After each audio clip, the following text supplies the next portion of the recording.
this country could be great, not again, but it could be great in a real way where it accepts all its citizens as equal and respect the fact that we all live and breathe on this planet and we need each other. But you can't move forward saying all lives matter when one segment of the race is being slaughtered and killed. That was Henry Lee Wallace V, chairman of the San Diego Black Panther Party.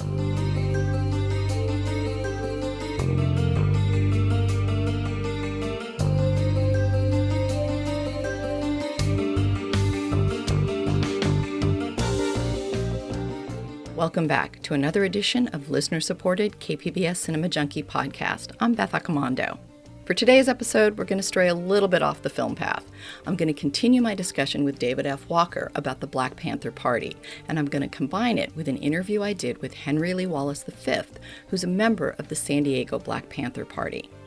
I just put up a podcast on Black Films That Matter, featuring David F. Walker, talking about some underappreciated films that you might want to watch during this current wave of protests.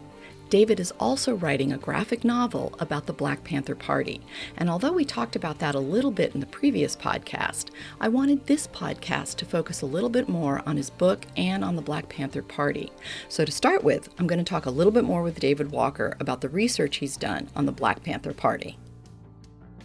When we first organized the Black Panther Party for self-defense, he would say, Bobby, he says, we're going to draw up a basic platform, just basic, that black people can read. He says, we don't want to go real elaborate with all these essays and dissertations and all this stuff, because the brother going to look at that and he can say, man, I ain't got time for that. I got to go see what I can do for myself. He said, just a basic platform that the mothers who struggle hard to raise us, that the fathers who worked hard, that the young brothers in school who come out of school semi-illiterate. You say we want freedom, we want power to determine the destiny of our black community, full employment for our people. What do you think the legacy of the Black Panthers is? How do you think they're remembered in history and by people? Well, the legacy of the Black Panther Party is really interesting to me because as I was doing research on my book, I got the feeling that they're more of like a myth than anything else. They've become like this legendary group and people don't really understand them. So you kind of have to dig deep. Now, that was my perception, we'll say 2 years ago when I started doing research, and I knew what the organization was about. But I think that legacy has changed dramatically just in a relatively short amount of time as the Black Lives Matter movement has really picked up steam, and where the defund police movement is happening. And if you study the history of the Panthers, you realize that basically everything they were working towards, all the good things that they were working towards, are still issues today, right? And so it's not even like they were ahead of their time, because the issues that they were fighting against in 66, 67 were issues going back into the 30s and even into the 19th century. So I think that legacy is complicated, and we still need to figure it out, in part because there's still a lot of misinformation about them, and but there's also a lot to be learned from both their triumphs and their defeats. So in talking to Henry Wallace, he said he joined when he was a teenager, like 16. And the thing that impressed him, or that really drew him to the group, was this sense of they had this powerful image and did not seem to be afraid. Mm-hmm.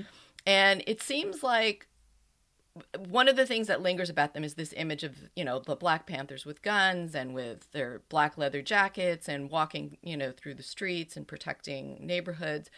And I'm wondering, that sense of fearlessness that they conveyed and that sense of power, do you think that's the thing that really made them so scary to police and the government, and that's why they were so committed to kind of bringing the Panther Party down, because that was something that was I don't want to say it's brand new, but like it was I mean it was something that had a very powerful impact on like mainstream America to see those images. Yeah, no, most definitely. I think that, part of the image, a huge part of the image of the Black Panthers, especially in the early days of the party forming, was this very militant look. They tend to dress very similarly, all in black with the black berets, and they carried guns.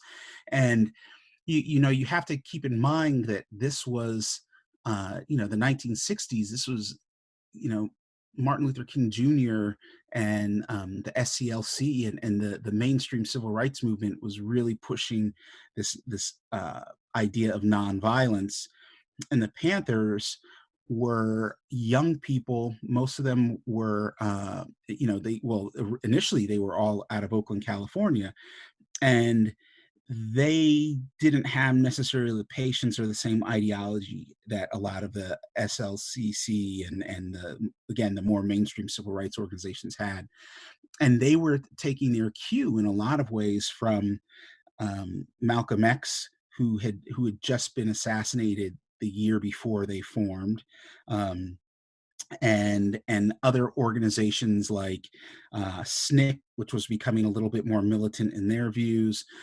Guys like Robbie Williams, who was renowned um, shoot first, ask questions later, Black militant leader, the Deacons of Defense. So there were other organizations and groups of people that were um, advocating for armed self-defense. That's the key thing I think a lot of people don't understand, is armed self-defense. And it's one thing that when gun rights advocates, they scream about the right to bear arms, but most of them are a certain shade of pigment of melanin. So, and I think that idea of the non-submissive Black person, especially the non-submissive Black man, carrying a gun, is can be pretty terrifying to people, and deservedly so, because the people that were most afraid were the oppressors, the people that were in charge of maintaining the status quo. I think the thing that one of the problems the Panthers faced was that was also a scary image to people who weren't necessarily down with the status quo, that felt that changes need to be made, but still didn't know what to make of Black folks carrying guns. The interesting thing about the Panthers too, and I know you're saying that some of this perception of them is changing right now because of the protests, but one of the things that struck me is that they have this very iconic, powerful image in our history and in our like iconography, and but they seem to have basically gone away in terms of being really active, and talk a little bit about that kind of contrast between, because it seems hard to maintain. It seems interesting that both of those things happened, that they're powerfully remembered and yet kind of disappeared. Yeah, well, that's when you become legend. That's when something goes from being sort of a historical um, figure to something more of a legendary status, which is what I think happened with them. And the interesting thing too is that iconic look that we talk about um, didn't last very long. They were only carrying guns for maybe outwardly carrying guns in public for maybe the first 2 years or so, and then the law really cracked down. They stopped carrying guns, and I think that as the party progressed and then started to splinter into factions, and then the government really pushed their oppressive measures against the Panthers, I think a lot of it became advantageous for people to not advertise that they were, part of this organization. It was, as you said earlier, it was made up of young people. It was mostly young folks that initially joined, and the cops came down hard. The FBI came down hard. They were throwing people in jail and killing people and framing them for crimes they didn't commit. And at some point, your spirit just becomes broken. And I think that's what happened in large part to the party. And when you understand the counterintelligence programming that the FBI did, you also understand how the feds were able to get the party to turn on itself and get people. They created divisions and rivalries, and in some cases like very violent and deadly rivalries. And so the party was never, in a lot of ways its fate was sealed very, very early on. There's now evidence that supports the idea that it had been infiltrated by the FBI as early as the first few weeks of their formation in 66. And it's still difficult sometimes to suss out who was an informant and who wasn't. But it's pretty clear that the push to destroy their reputability and to make them terrifying was going on right from the beginning. And in that regard, the at least up until right now, I would have to say, in my belief, that the FBI and the government, state and federal government that worked to suppress the Panthers, in a lot of ways were more successful than the Panthers were in the long run. Because the fact that we're still asking, who are the Panthers? What were they about? What's their legacy? The fact that so many people don't understand them now, and it's only been 50 something years. It's not like we're talking about an organization that was like 150 years ago. The fact that they're still so misunderstood and still so much of an enigma and more legend than reality, I think speaks to how effectively they were suppressed, and the public perception of them was molded by outside forces. Because the Black Panthers were involved in social programs trying to feed people and help educate people, that was almost as scary as marching through streets with guns. That part of the reason why the police and government were trying to suppress what they were doing is they were actually trying to help the Black community rise up from where they were, and that was as bad. Actually, that was worse. And when you really think about it, if all the Panthers was a bunch of armed radicals that wanted to kill cops and go to war with the federal government, they would have been able to, the government would have been able to suppress them and destroy them very, very much more quickly, right? Because we've seen examples of them doing that with other organizations over the years.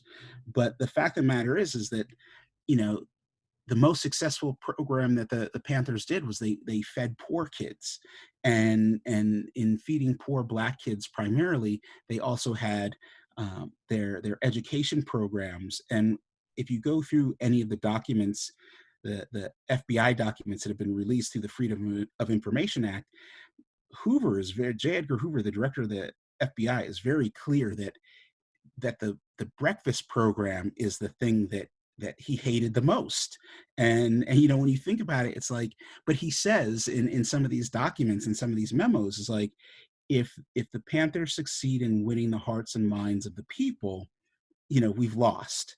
And that was the thing. It was always this fear of indoctrinating a younger generation into this ideology of self-defense and self-reliance. And I think it's really interesting that when you look at it, that generation that was being served by the Panthers, say through their free breakfast program or their education programs, that was one of the key generations that was most decimated by the crack epidemic of the 80s.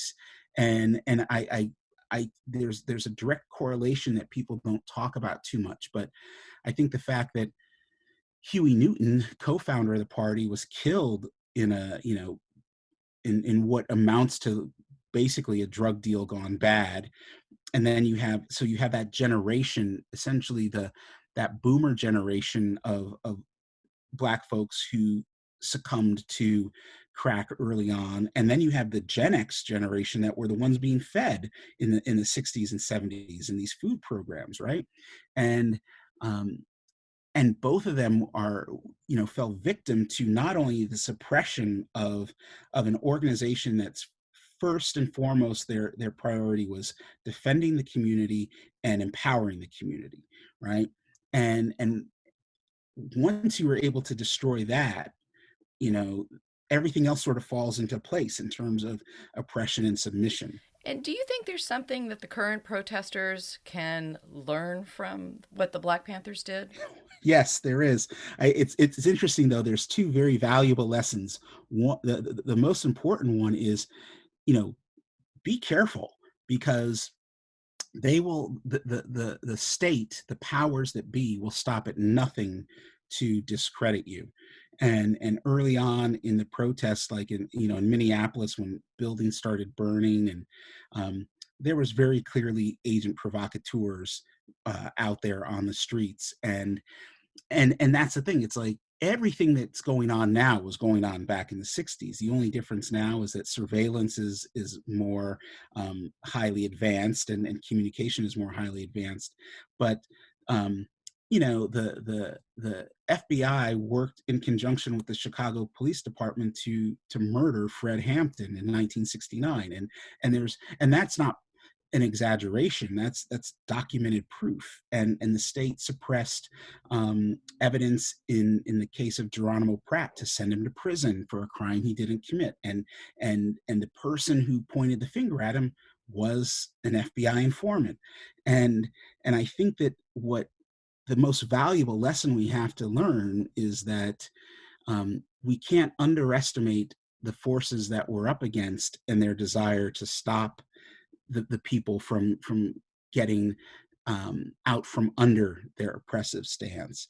And I think that the other thing that we need to learn from the Panthers, and this is something that really is not talked about, is the idea of solidarity. Like they became their most dangerous in the eyes of the government when um, when they started reaching out to other organizations. And Fred Hampton specifically, and the Chicago branch of the Illinois chapter of the party, was more successful at that than anybody else. And he had built this coalition of youth street gangs in Chicago, and white radicals, and Hispanic radicals, and he was talking about building almost like a people's army of the poor and disenfranchised. And I think it's very telling when you look at all the people that were killed through police actions against the Panthers. None were worse than what happened to Fred Hampton and to Mark Clark when they were murdered again in December '69. And but if you study Fred Hampton and you study what was going on in Illinois, you see this blueprint for a grassroots movement of solidarity. And I see organizations now that are, some call themselves the New Black Panther Party, and there's organizations like that. And I question their commitment to solidarity. I question their commitment to working with other organizations that have other priorities in addition to a Black Lives Matter priority. And I think that that's something that I find really troubling and disturbing. It's you can't be a Black Lives Matter advocate and not also be a trans lives matters advocate, and you can't be, I mean, that's one of my big things has always been the like homophobia within the Black community. It's very troubling to me. It's that notion that, okay, we don't want to be oppressed, but we're going to oppress these folks over here. But yeah, there's the biggest lesson to learn is, be careful what you say over the phone and what you say in emails, because they will come after you, and hopefully some of that will be driven home in the book. And I think that we see it now. We see these protesters that are protesting wearing masks, and the quarantining that's going on with COVID. We see these white folks with AR-15s walking the streets, and nothing's happening to them. And then you see unarmed protesters and little old white men holding Black Lives Matter signs, getting the crap beaten out of them by the police. And that's it. That says everything that you need to know. That they're there are differences in how protesters and freedom fighters are viewed in this country, and a lot of it depends on whose freedom are we talking about. I don't know if there's anything that you feel you want to add. I just think, one of the things that's interesting to me is what I discovered as I was working on this book. I was somebody who considered myself, not like a super expert in the Black Panther Party, but I had, a ton of books on my shelf. I had Bobby Seale's books and Huey P. Newton's books, and probably close to 20 on my shelf that I'd read. And as I really dug deep into this project, I realized how much I don't know. Like the more I learned, the more I didn't know. Um, and the more I discovered that needed to be told, that still is lacking. There's yet to be a really good comprehensive historical account of women in the party, and I think that's a shame. And I so I guess the thing is like, don't think anything about the Panthers, unless you were a Panther yourself, or you have a family member who is a Panther. Don't think that just because you watched a documentary or read a single book, you understand this party. And one of the things I'd like to see, moving forward, maybe my book will help it happen, is there's still people alive who were part of the party, who were there. I'd like to hear more of their stories. I'd like to hear a more comprehensive history than what's out there right now, because what's out there is built primarily around the memoirs and the autobiographies of a dozen or so key people, and then a ton of misinformation provided by the government and filtered through mainstream media. um, I think that like this history is still being written, like we see it right now in Black Lives Matter and everything that's going on around that. That is a continuation of the same struggle. So um, I just want to see people really, I'd like to see books come out that are way better than mine, and mine is going to be awesome. So that's what I'd like to see. Okay, great. Well, thank you again. Cool. Thank you. Come on, brothers, yeah. Things are gonna catch him. No more brothers in jail.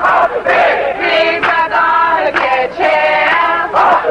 No more brothers in That was David F. Walker, author of the upcoming book, The Black Panther Party, a graphic novel. Now I speak with Henry Lee Wallace V, who joined the Black Panther Party in San Diego when he was just a teenager. And now he serves as the chairman of the reactivated San Diego Black Panther Party. He was kind enough to invite me into his home for an interview I was doing for KPBS. And all around the room were photos of his family, photos of his activism in the Black Panther Party, and things like a VHS copy of Roots. So here's my interview with Henry Lee Wallace V. We talk about how he got involved with the Black Panther Party as a teenager, and also how the Black Panther Party and its activism in the 1960s has laid some of the groundwork for the current protests that we're seeing now. So Henry, what would you like people to know about the Black Panthers in San Diego? Well, I want people to realize that San Diego itself has never been the utopia that it claimed to be. There have always been racism in this city.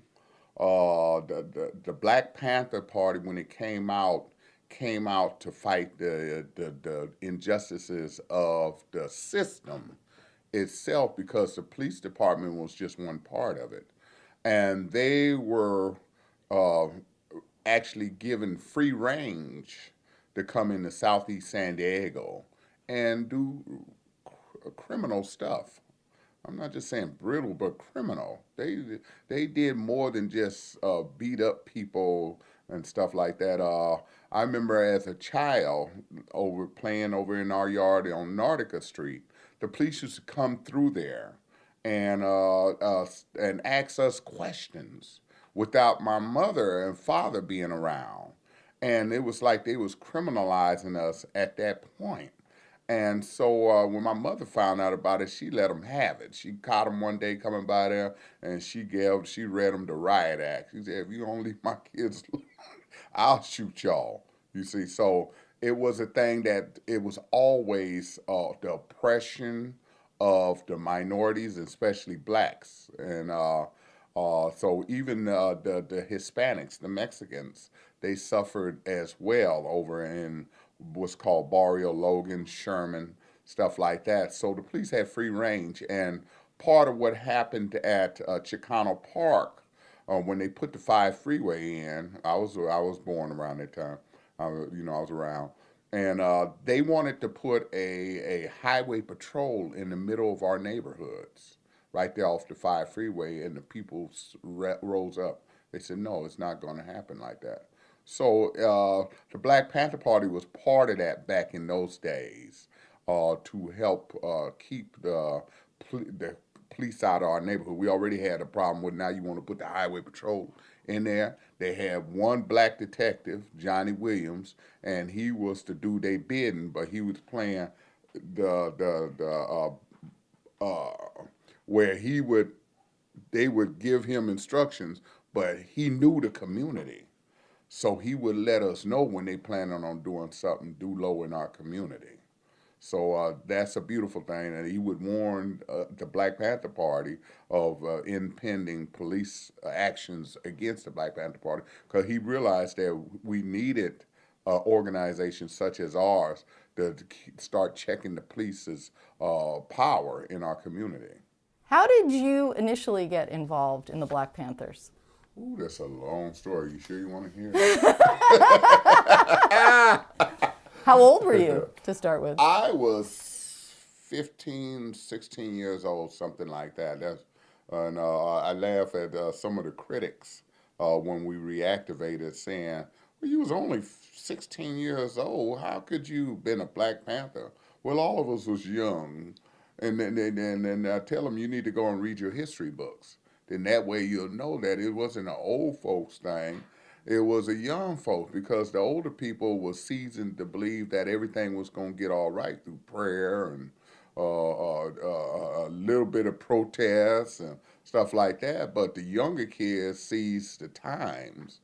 They realized that we were under attack, and when the Black Panther Party came out and they went to Sacramento, to the state capitol, that brought up a groundswell of young people that wanted to be part of this movement to help move things ahead, because we was tired of getting brutalized and disrespected in our community. And so when I was in the Bay Area, my parents moved us to Fairfield, Suisun, because my stepdaddy needed a job. He had just got out the military, and the only money he got was $50 paycheck for retirement. And that wasn't enough to take care of a family of 7 to 9 people. If his daughter from a previous marriage came, then that would boost the family up to 9 children. So we went up there, and he worked for a while, and then he lost that job, had to go to Mare Island, get another job. We wound up moving to Vallejo, where I became infected with music. With the American Bandstand and all that. So I started doing Temptations and Miracles. Me and my brother and sister, these two right here, we formed a group. And so we moved to Richmond. We living in South Richmond. Me and my brother was shopping downtown San Diego for our outfits for our shows, which we had a show at the Catholic Teen Post. And so while we was down there, all of a sudden a riot broke out. And the police came, and they had guns and stuff, and they were shooting down at the people that was rioting and stuff. That's when they didn't have no conscience about killing people.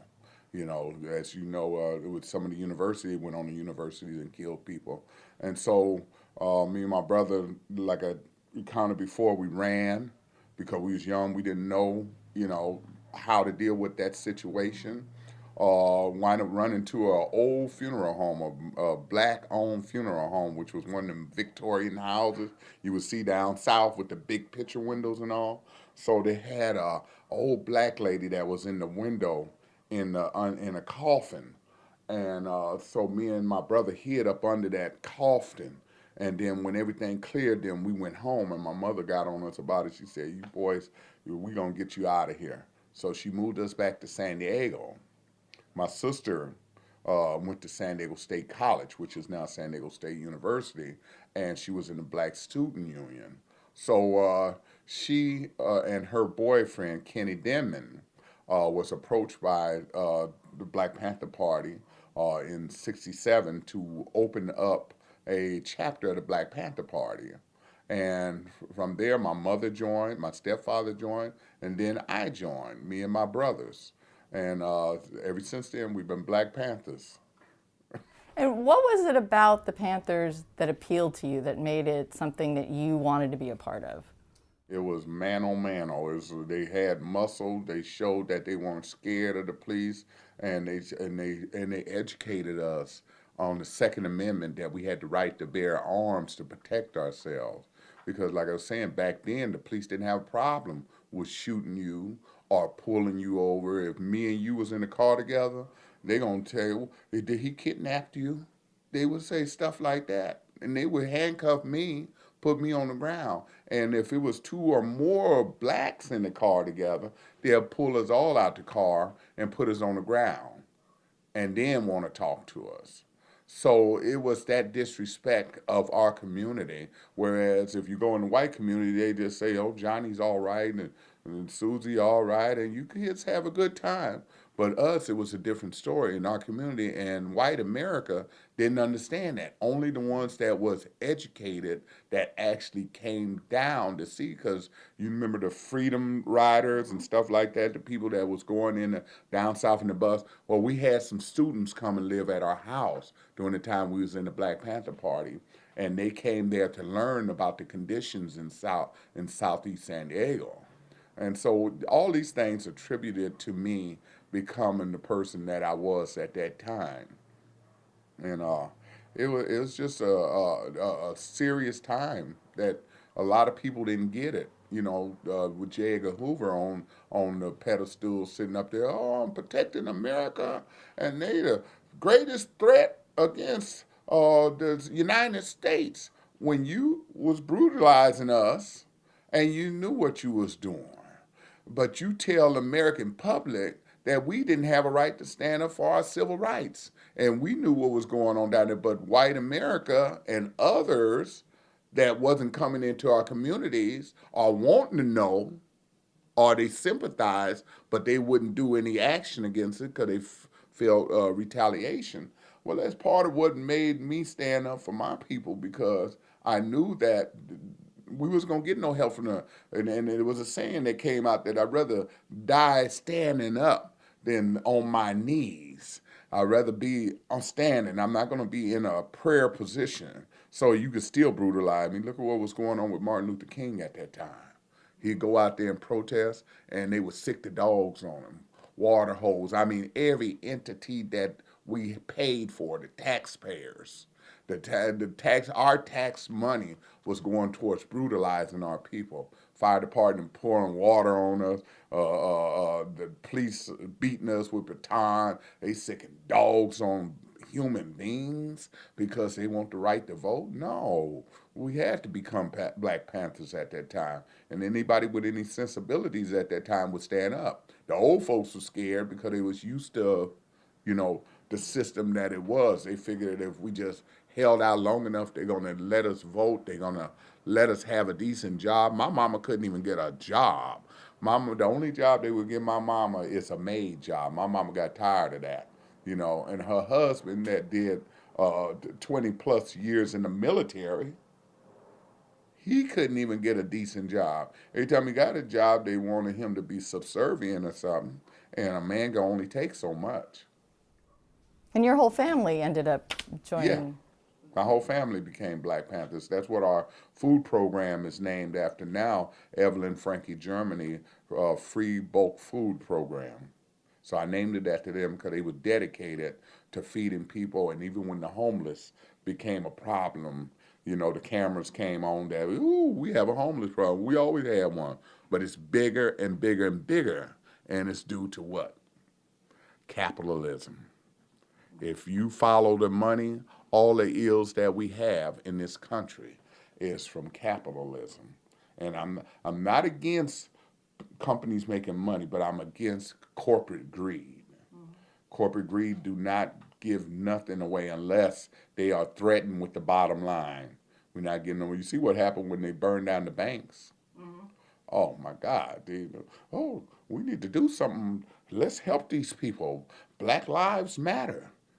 They wasn't saying Black Lives Matter until you start burning up their stuff. And I'm like I tell people, I'm not down for violence or anything, but sometimes violence begets some changes. So I told you didn't want me to start talking. Well, talk a little bit about what the Black Panthers did in San Diego that might surprise people, because I think people have this iconic image of the Black Panthers. You mentioned going to Sacramento, like that was a huge thing. You had Ronald Reagan talking about gun control after that. Like, Right. who could imagine? They were talking about gun control before that. And you're right to a degree, because the Black Panthers was out there at that time with the guns, defending the community, letting the police know that we can have our weapons. We're going to watch and observe what you do to our people like the people is doing today. But then we didn't have the luxury of cell phones with cameras. And so Ronald Reagan and them decided they're going to pass a bill there to limit you carrying a gun in public. And so the Black Panther Party went up there to protest that. And fortunate or unfortunate, they wind up on the Senate floor or the legislature floor. And yeah, that was done. But in San Diego, what we were doing, we started the food program here, which was, kind of like the thing to do at that time. We had a free food giveaway at Christ the King Church on 32nd and Imperial. And that was supported through the generous donations of Bruno's Market on 30th and Imperial, and Sawaya Brothers, which was on 30th and Ocean View. Some of the Panthers went over there and talked to them and let them know that, listen, we're trying to feed poor kids that are not getting enough food to go to school and study. And they was good enough to give us the food. And then shortly after that, we partnered up with some of the university people and helped get a clinic in the middle of 30th and Imperial. Because if you know, back in the day, if you know your history, Imperial was considered the Black Wall Street of San Diego. We were segregated from La Jolla, Linda Vista, places like that, even downtown San Diego. And so our people had our businesses right up and down Imperial, Market Street. Archie Moore opened up what is his Archie Moore Diner, which is now the House of Metamorphosis. And so we got the students to help put together what was called a crisis center. Then we got help with the importation of black products that would help people to comb their hair and all, because what we had back in the day is them little tiny little black combs you still see today, and that was used to comb our hair. So we tearing our hair out because our hair was extra curly, so we couldn't really use it, or you had to use Madam C.J. Walker's pressing iron to press your hair, or you go and get some what they call conch, which was made out of lye, and would straighten out your hair. And by the time you get through with that, you got sores all in your scalp trying to straighten your hair out so you can use the little tiny combs. So the Black Panthers was instrumental in some of those things. And it was various programs like the senior program, where we go and check on seniors, and if they need something, we run and do it for them. Or if they need to just be helped to cross the street, we do that. So our programs was progressing, but before you know it, we was under the attack of the government because they didn't want us to help. They really didn't have no programs to help anybody other than welfare, and they used that as a club. You don't get no job, you get welfare, but we're going to hold a club over your head. So the Black Panther Party was trying to empower the community at the time, and the government, with our money, your money, used that to repress any progress that would happen in the ghettos of America. Now, as someone who lived through the protests in the 60s and 70s, How are you viewing the current protests? Do you feel that they're different in some way, or that change can, because, you know, in the 60s we kind of felt like, oh yeah, change is going to happen. Like we felt there was this groundswell, and then not as much change as needed to happen happened. So how are you feeling about these protests? Do you see something different about them? Are you hopeful? Oh yeah, no doubt about it. What's happening today is the chickens that came home to roost. The seeds that was planted back in those days are fertilized now. They're turning into plants, beautiful flowers and stuff, because the stuff that the Black Panther Party tried to do back in those days was get all the people together and let them know that you're being exploited by the system. Because we started off working on just for the black people, but as time went along, we understood that there was other people that were suffering at different rates. You had the senior citizens that they were disrespecting, telling them that you cannot work a job after you 55 or 60 years old, or you can't drive a car no more, stuff like that. And then you had the poor whites in the Appalachians that was being disrespected and exploited in the coal mines of America, and telling them that the blacks are the enemy. It's much like Donald Trump is doing today. You know, he's a waiver on things, but he's sending out signals to other folks that they just a problem. So this protest that's going on now is the results of what's been going on before. And we did have some progress, believe it or not. Because I could look back over the eons and see where my mother was a maid. Had my mother been around today as a young woman, she might have got a college degree. She might have been able to be a lawyer or a judge or all that. Even though racism still exists, it's in the fabric of America. But I have seen progress where the police department is being brought down to a level where they starting to understand that they are not the ultimate power. The people is the power. There's been many revolutions, but America they don't want to teach that to the people. They talk about the American Revolution, but they need to talk about what's going on now. The same stuff that they're doing to people King George did to the colonists back in the day. But they trying to learn. I see things that's starting to progress, and these kids got to stay the course. They have to stay pro. I am so proud of them. I really am, because I see it, but I don't want them to think that they have won one victory or two victories and let it go. We got to go all the way to the core of the issue and get rid of this disease like this coronavirus, get rid of the racism disease. And people need to start learning what's going on within our own country, because this country could be great, not again, but it could be great in a real way where it accepts all its citizens as equal and respect the fact that we all live and breathe on this planet and we need each other. You know, but you can't move forward saying all lives matter when one segment of the race is being slaughtered and killed. It's a list that long. We go back 400 years of state-sponsored killings, and the police department used to always gloss over everything. Now they starting to understand that they got some rogue cops in there. So because of the progress that's been made since the 60s, where now you have black people in political position, you got Hispanics, you got Asians, you got people in a political position, and it's like people are starting to wake up and understand that this stuff is really happening.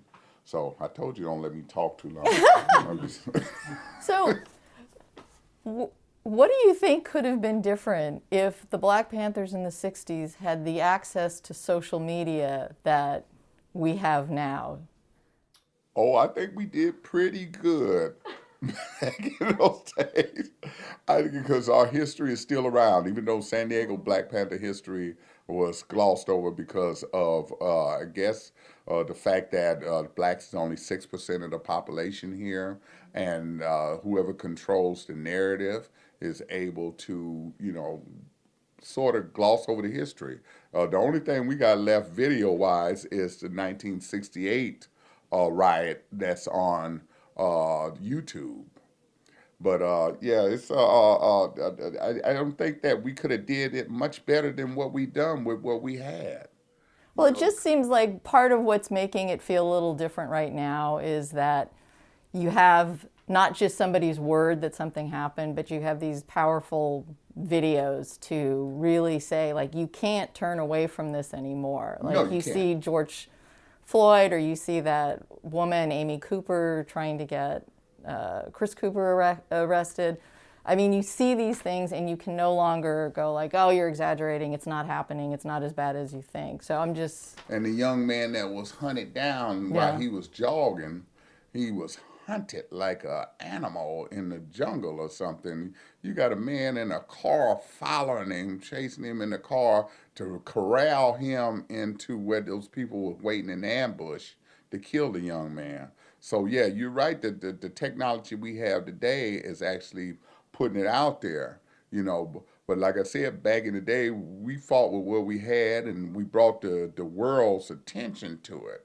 Unfortunately, as time went along, then everybody, with the changes that was happening, because there has been changes, people thought that everything was all right, but we still had an underlying issue going on, which is racism.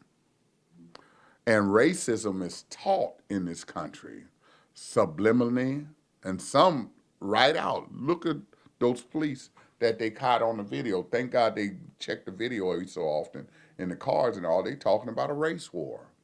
So you got people with that mentality that feels as though blacks is a problem. Well, not a problem. The problem is that you won't accept the fact that you brought a race of people on boats and chains, beat them, and formed the American economic system. Because out of that, you sent a bunch of Europeans over here on boats that you didn't want to come over here and steal a continent. And then you go over to another continent, which is called Africa, and you kidnap these people and bring them here to do your work and make these same poor people that didn't have nothing in England, make them lords over them. Then they turn around and they stole the land from England. Okay? Now we are isolated with these people that didn't have too much education. Then the capitalists came in and kept this system going all these years. So, like I said, if you follow the money, that's the problem with racism at this time, and it's taught. They don't teach nobody about nobody's history or anything in school. And if you look at little kids when they start off in school, they are fun loving, they loving each other, they don't know the difference, nothing, but then they wind up getting this education out of their families and stuff like that. Next thing you know, they saying these people is the problem. We're not the problem. It's the system that's the problem. What do you think current protesters could learn from what the Black Panthers did? All they need to do is read our history, what we tried to achieve, which was cut off from the thing. What we tried to achieve is education, to let people know that we're all the same, that we need to work together, And I think that they need to understand that they have the right to address injustices, just as the Black Panther Party did. So there's a lot of lessons that they can learn, but they need to study history.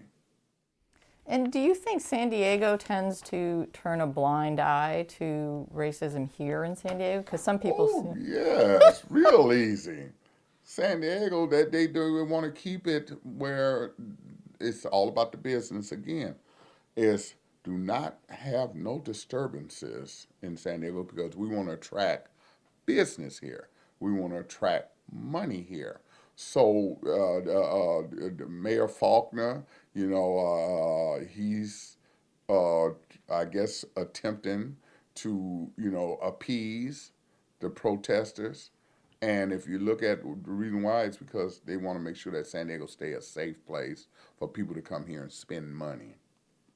The San Diego Black Panther Party kind of went dormant or underground for a while, but you Yes. reactivated it the year 50th anniversary and the year Trump was elected. Right. Was that correct?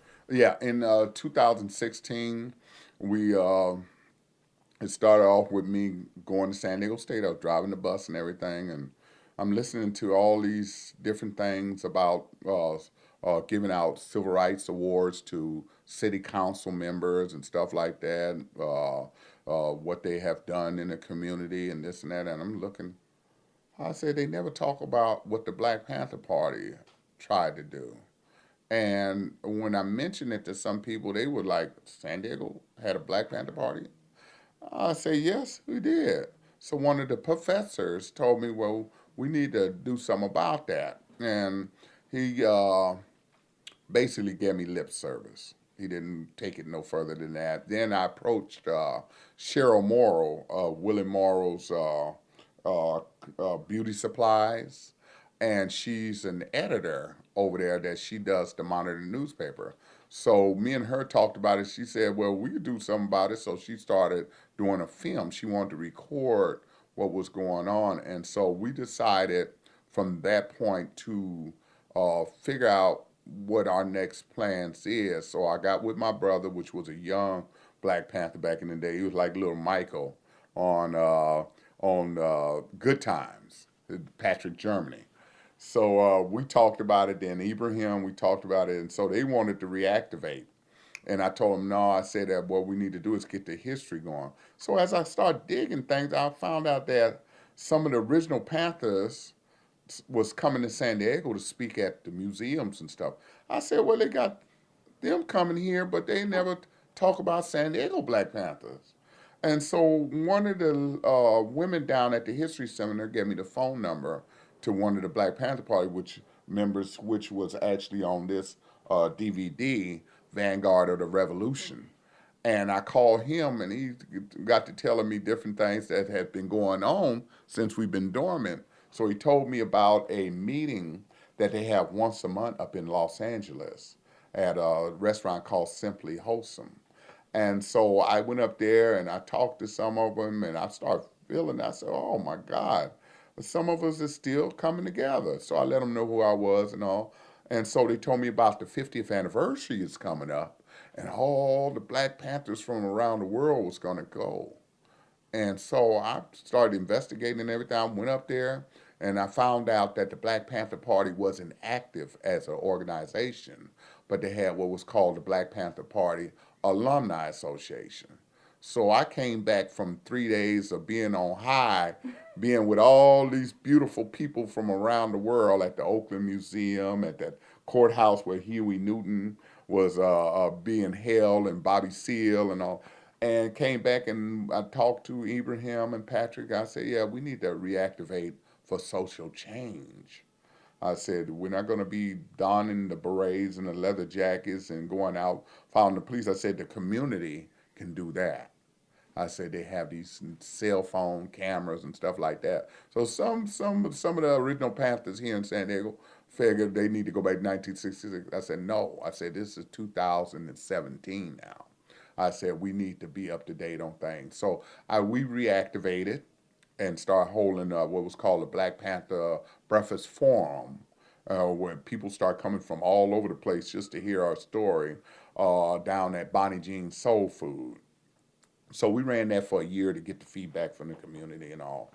And then we figured, let's go back to some of the social programs.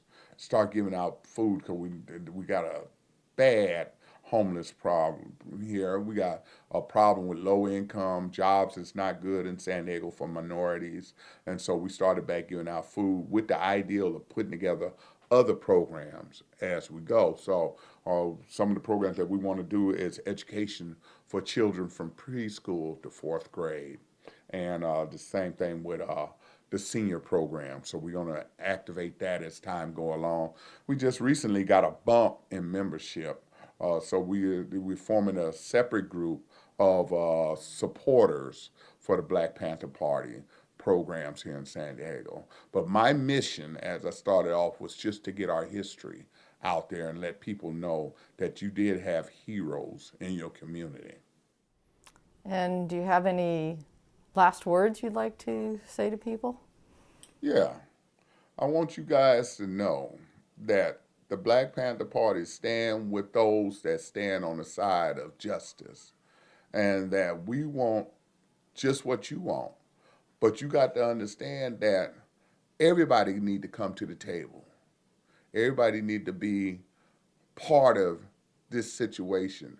And you all have the power to make change, but you can't sit up there and say, oh, those poor black people, oh, they just brutalize them. Get off your ass and do something. You know, you can vote, whatever. Don't let our country go down the tube because you are sitting there sympathizing, but you're not getting up to vote. You are sitting there not getting up saying anything. You are sitting there and not going out there and joining the protests. Because if we work together, we're going to have a better society. Then we won't have to worry about people being killed in the street or people being discriminated against. You won't have this poor situation. America is land of the plenty, and the wealth should be shared. And I'm talking to you capitalists out there. Y'all need to be more proactive in returning things back to the community so we don't have this situation. Power to the people. All right. I want to thank you very much. You're welcome.